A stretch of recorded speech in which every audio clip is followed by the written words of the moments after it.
నమస్తే, welcome to astrologer view. ఈరోజు మేము ఒక ఆసక్తికరమైన వీడియోని మళ్ళీ మీ ముందుకు తీసుకొచ్చాం. ఈ విషయం మీద మనందరికీ చాలా సందేహాలు మరియు భయాలు కూడా ఉన్నాయి. అదే కాలసర్పదోషం. అసలు ఈ కాలసర్పదోషం అంటే ఏమిటి? అది ఏ విధంగా ఏర్పడుతుంది? దానివల్ల కలిగే దుష్ప్రభావాలు ఏమిటి? ఈ దోషానికి భంగమయ్యే అవకాశం ఏమైనా ఉందా? లేదా కనీసము తీవ్రత తగ్గించే అవకాశం ఏమైనా ఉందా? అసలు ఈ దోషానికి ఉపశమనం కలగడానికి ఎటువంటి పరిహారాలు చేయాలి? చాలామంది జ్యోతిషులు అసలు ఈ కాలసర్పదోషం అనేది అవాస్తవము అని కూడా అంటారు. అది ఎంతవరకు నిజమో? అసలు ఈ కాలసర్పదోషము మీ జాతకంలో ఉందో లేదా మీరు ఎలా తెలుసుకోవాలనుకుంటున్నారు? ఇలాంటివన్నీ ఈ వీడియోలో మనం ఇప్పుడు చూద్దాం. కాలసర్పదోషం గురించి మనం తెలుసుకునే ముందుగా రాహు యొక్క వృత్తాంతం మనం తెలుసుకోవాలి. అసలు ఈ రాహు ఎవరంటే ఈయన దానవ జాతిలో పుట్టినటువంటి వ్యక్తి. ఈయన తల్లి పేరు సింహిక. మనము రామాయణం పారాయణం చేస్తున్నప్పుడు కానీ లేదంటే రామకథ విన్నప్పుడు కానీ స్వామి హనుమ మహేంద్రగిరి నుంచి సీతమ్మ వారి జాడ వెతకడం కోసము లంక వైపు ఆ పర్వతం నుంచి సముద్రం మీదకి ఎగిరి అక్కడి నుంచి పయనిస్తుంటే మనకి ఆయన లంకకి సమీపంగా వెళ్లే సమయంలోని ఆయన వేగం తగ్గుతుంటే ఆయన గమనిస్తారు. ఎందుకు నా వేగం తగ్గింది అని ఆయన చూస్తే కిందన సముద్రంలో ఒక రాక్షసు ఉండి ఈయన నీడను పట్టుకుని ఈయన ఆపుతూ ఉంటుంది. ఆ రాక్షసి పేరే సింహిక. అప్పుడు స్వామి హనుమ కిందకి దిగి ఆవిడని వధిస్తారు.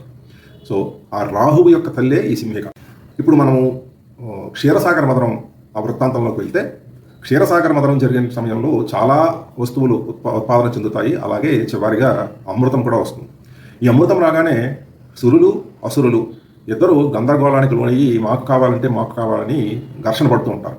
ఆ సమయంలో విష్ణుమూర్తి ఆ పరిస్థితిని చక్కబెట్టడానికి మోహనాకార స్వరూపమైనటువంటి మోహిని అవతారంలో ఆయన కిందకు వచ్చి ఆ అమృతాన్ని తీసుకుని ఇద్దరిని 2 వరుసల్లో కూర్చోబెట్టి నేను మీకు ఈ అమృతాన్ని ఇస్తాను అని ఆయన చెప్తారు. సహజంగా రాక్షసులు అంత తెలివైన వారు కాదు కాబట్టి వచ్చింది శ్రీహరిని గ్రహించక ఒక యువతి వచ్చింది అని చెప్పి ఆ యువతి మోహంలో పడి వారి యువతనే చూస్తున్నారు. అప్పుడు శ్రీ మహావిష్ణువు నృత్యం చేస్తూ ఆ అమృతాన్ని కొంచెంగా దేవతలకే ఇస్తున్నాడు కానీ అసురులకి ఇవ్వటం లేదు ఆయన. ఈ విషయాన్ని ఈ అసుర సమూహంలో ఉన్నటువంటి ఒక రాక్షసుడు చూశాడు. అతని పేరే రాహు.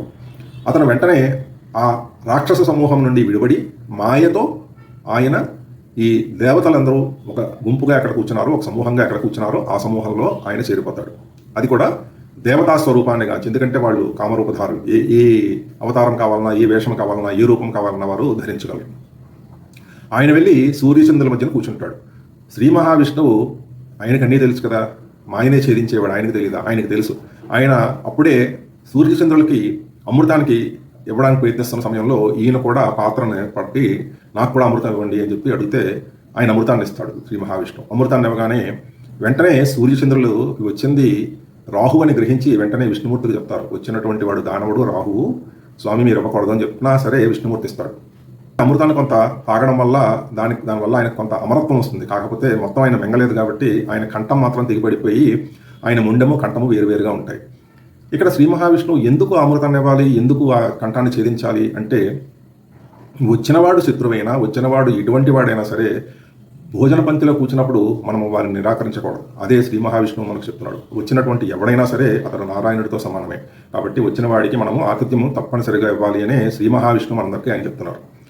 సూర్యచంద్రులు రాహు మీద శ్రీ మహావిష్ణువుకి చెప్పినందువల్ల రాహు వారిపై క్రోధం పెంచుకొని మీ మీద నేను పగ తీర్చుకుంటాను అని చెప్పి ఆయన వెంటనే బ్రహ్మలోకానికి వెళ్ళిపోతాడు. వెళ్ళిపోయి బ్రహ్మగారితో తపస్సు చేసి ఆయన దగ్గర దయకు పాత్రుడయ్యి ఆయన దగ్గర నుంచి వరాన్ని తీసుకుంటాడు. సరే నువ్వు ఎలాగా ముండెము, నీ తల వేరైంది కాబట్టి నువ్వు ఆకాశంలో వక్రగతిలో తిరుగుతూ ఉండు అని చెప్పి బ్రహ్మగారు అక్కడ శాశ్వతంగా ఆయనకి ఆవాసం కల్పిస్తారు. ఆ విధంగా సూర్యచంద్రులకి గ్రహణం రావడానికి కారణము ఈ రాహువు వారి మీద ఉన్న ద్వేషంతో చేసిన పని మాత్రమే.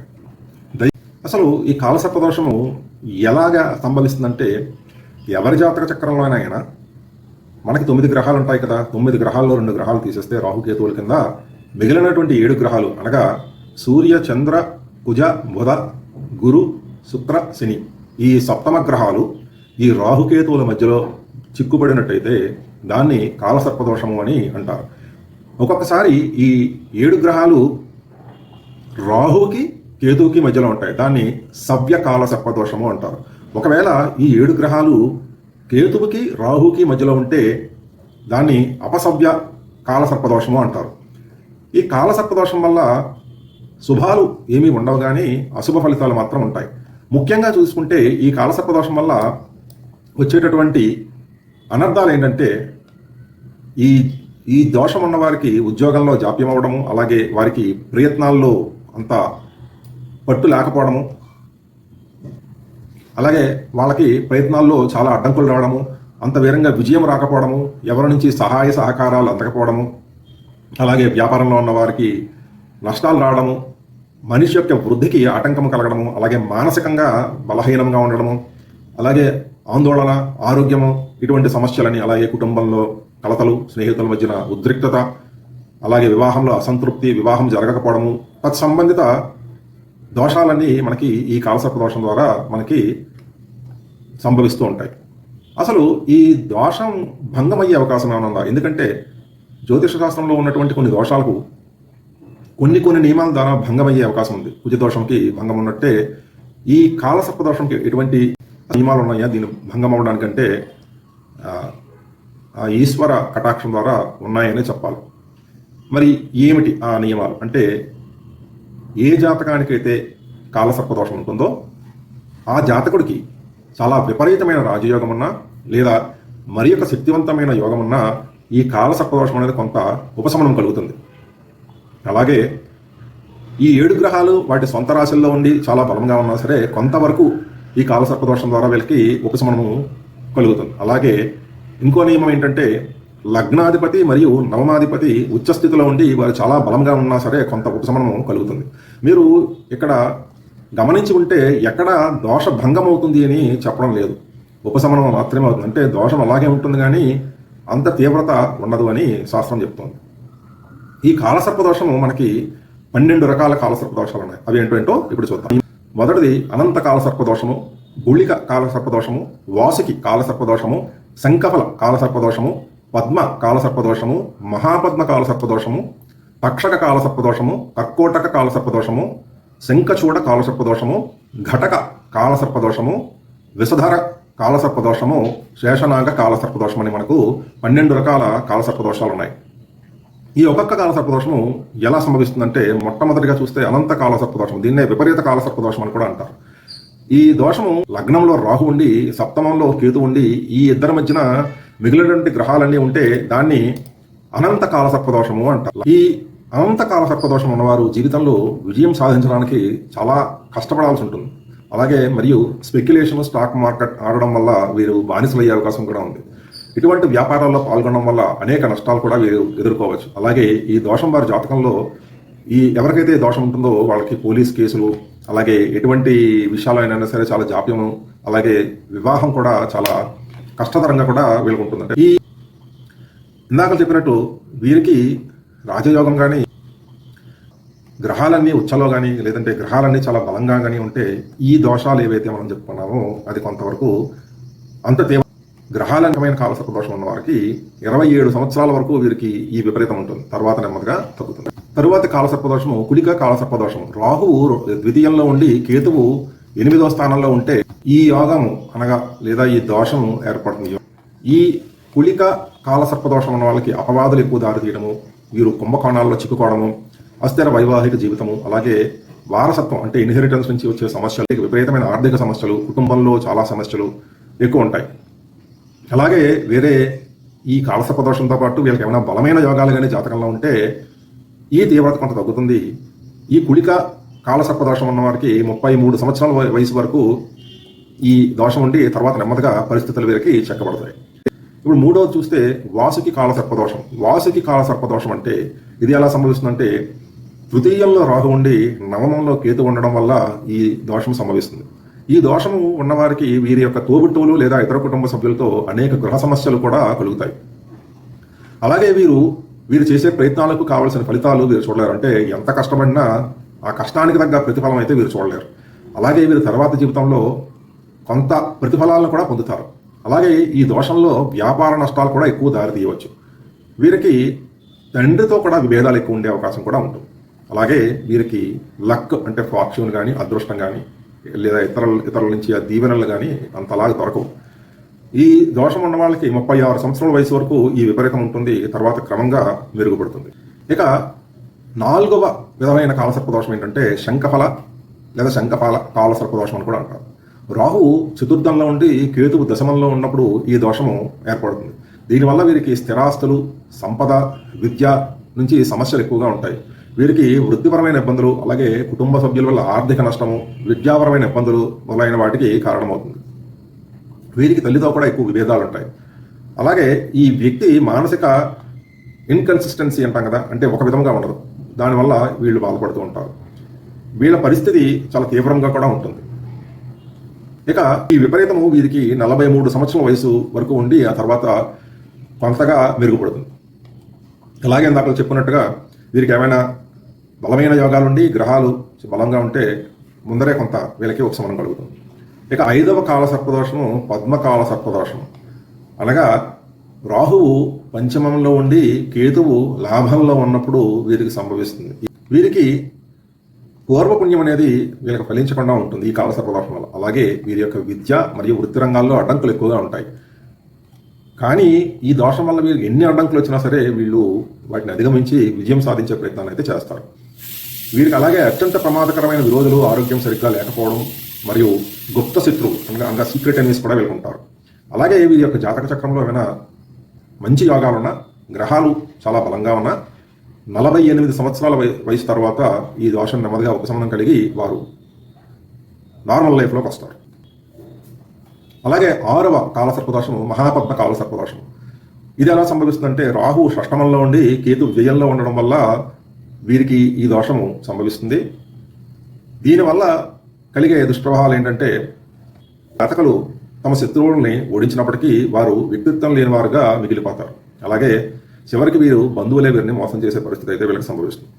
అలాగే వీరికి ఏమైనా ఈ దోషంతో పాటు వేరే శక్తివంతమైన యోగాలుండి గ్రహాలు కానీ చాలా బలంగా ఉంటే వీరికి 54 సంవత్సరాల వయసు తర్వాత కొంత పురోగతి అయితే వీరికి సంభవిస్తుంది. జాతకులు అలాగే 7వ కాల సర్పదోషము తక్షక కాల సర్పదోషం అంటారు. అనగా రాహువు సప్తమంలో ఉండి కేతువు లగ్నంలో ఉన్నప్పుడు సంభవించే దోషమే ఈ తక్షక కాల సర్పదోషము. ఈ దోషము ఉన్న వ్యక్తులు ప్రేమను కనుగొనడంలో మరియు పూర్వీకుల ఆస్తి తమ వాటాను పొందడంలో అంటే అలాగే 7 వారసత్వపు ఆస్తి పొందడంలో చాలా ఇబ్బందులు వీరికి ఎదురవుతాయి. కానీ వీరు ప్రతిదాన్ని వదులుకునే ధోరణిలో కలిగి ఉంటారు. అంటే వీరికి దేని మీద అంత వ్యామోహం ఉండదు. ఏది వచ్చినా రాకపోయినా పర్వాలేదనే ఆ వైరాగ్య ధోరణిలో వీరు ఉంటారు.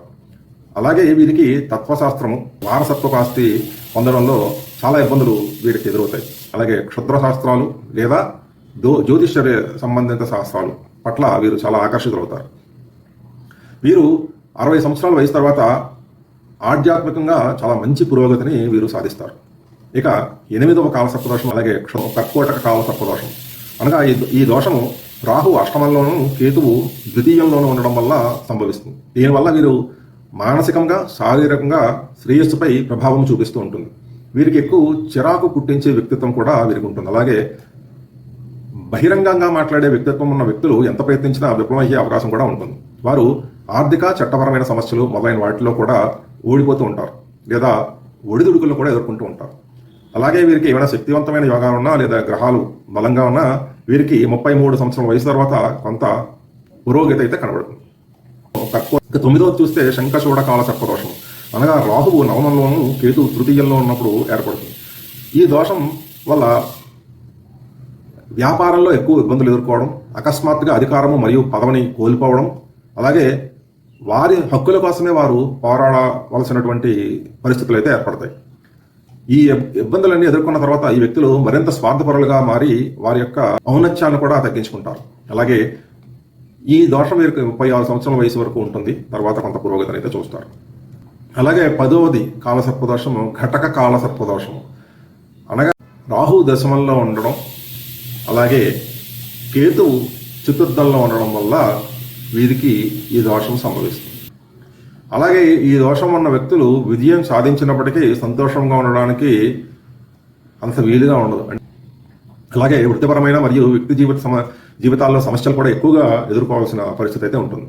వీరు కుటుంబ సభ్యుల నుండి అధిక జోక్యం వారి జీవితాలను నాశనం చేస్తుంటే వీరు కుటుంబాల్లో ఎక్కువగా వీరు జోక్యం చేసుకోకూడదు. అలాగైతే వారి కుటుంబం కొంత నష్టపోతుంది. వీరికి 42 సంవత్సరాల వయసు వచ్చినంత వరకు ఈ విపరీతం అయితే ఉంటుంది. మనం ఇందాక అనుకున్నట్టుగా ఏమైనా బలమైన యోగాలు అలాగే గ్రహాలు శక్తివంతంగా ఉంటే కొంతమంది ఉపశమనం వీరికి దొరుకుతుంది. 11వ కాలసర్ప దోషం ఏంటంటే విషధర కాలసర్ప దోషము. ఈ దోషం ఎలా సంభవిస్తుందంటే రాహు లాభంలో ఉండి కేతువు పంచమంలో ఉంటే వీరికి ఈ దోషం సంభవిస్తుంది. దీనివల్ల వీళ్ళకి అంతగా జ్ఞాపక శక్తి ఉండదు, అలాగే విద్య కూడా అంత బాగా రాణించదు, అంత తెలివి లేకపోవడం, అలాగే ఆస్తికు మరియు సంపాదకు సంబంధించిన అనేక గృహ సమస్యలు ఈ దోషం ఎక్కువ చూపిస్తుంది. అలాగే ఈ దోషం ఉన్నవారికి సంతానం వల్ల కూడా కొంత ఇబ్బంది ఉంటుంది. అది సంతానం కలగడంలో ఇబ్బంది రావచ్చు, లేదంటే సంతానం నుంచి కూడా కొంత ఇబ్బంది వీళ్ళకి రావచ్చు. ఈ దోషం ఉన్నవారికి 48 సంవత్సరాల వయసు వరకు ఈ విపరీతం అయితే ఉంటుంది. ఇంకా చివరిగా చూస్తే శేషనాగ కాలసర్ప దోషం. ఇది చివరి రకమైనటువంటి కాలసర్ప దోషం. ఇది ఎలా సంభవిస్తుందంటే రాహువు వ్యయంలో ఉండి కేతువు షష్టమంలో ఉన్నప్పుడు ఈ కాలసర్ప దోషము సంభవిస్తుంది. ఇది శారీరకంగా మరియు మానసికంగా బలహీనపరిచే దోషం ఇది.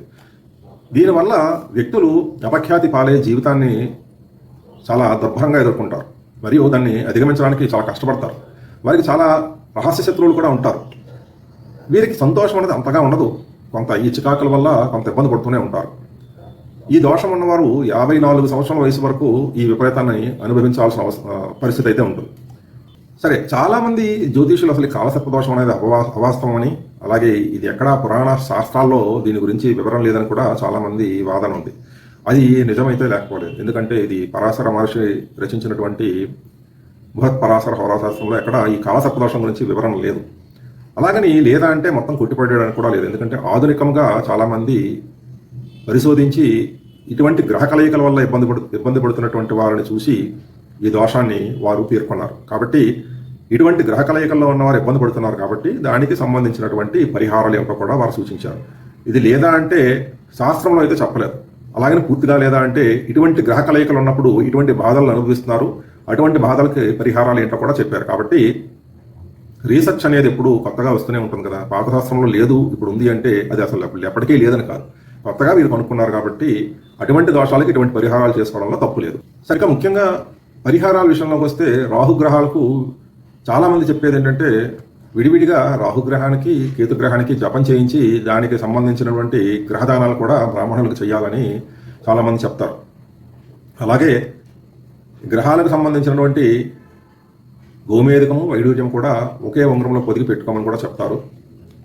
అలాగే బెల్లము నువ్వులు ఉండలను పారే నీటిలో వేయాలని కూడా రాహుకి కేతుకి సంబంధించి కొంత పరిహారం అయితే చెప్తూ ఉంటారు. అలాగే శ్రీకాళహస్తి క్షేత్రంలో కాలసర్పదోషం నివారణకు పూజలు కూడా చాలామంది చేయడం మనకి తెలిసిన విషయమే. అది కూడా చాలా ప్రాచుర్యంలో కూడా ఉంది. అలాగే కాలసర్పదోషము అక్కడ పూజ చేసుకుని పరమేశ్వరుని జ్ఞాన ప్రసూనాంబ తల్లిని కూడా దర్శించుకుని అక్కడ అమ్మవారికి కుంకుమ పూజ చేసుకుంటే చాలా వరకు ఉపశమనం ఉంటుంది అని చాలామంది నమ్మకం. అలాగే తమిళనాడులోని తిరునాగేశం అనే ఒక టెంపుల్ ఉంది. అది రాహుకు సంబంధించినటువంటి దేవాలయం.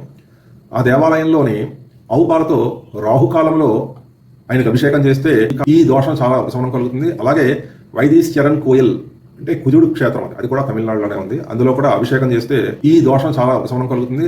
అలాగే మహారాష్ట్రలోని నాసిక్ త్రయంబకేశ్వర్ అంటే శివాలయం ఉంది కదా మనకి, అక్కడ కూడా పూజలు చేయించుకోవచ్చు. అలాగే ఇవన్నీ జనరల్ రెమెడీస్గా చెప్తారు. కాకపోతే జాతకానికి ఈ రెమెడీస్ మారే అవకాశం కూడా ఉంటుంది. కాబట్టి ఖచ్చితంగా మీ జాతకాన్ని ఒక అనుభవజ్ఞుడైన జ్యోతిష్యునితో చూపించుకొని ఆయన చెప్పినటువంటి పరిహారాలు ఏవైతే ఉంటాయో అవి మీరు చేసుకుంటే మీకు ఉపశమనం అనేది అయితే కలుగుతుంది.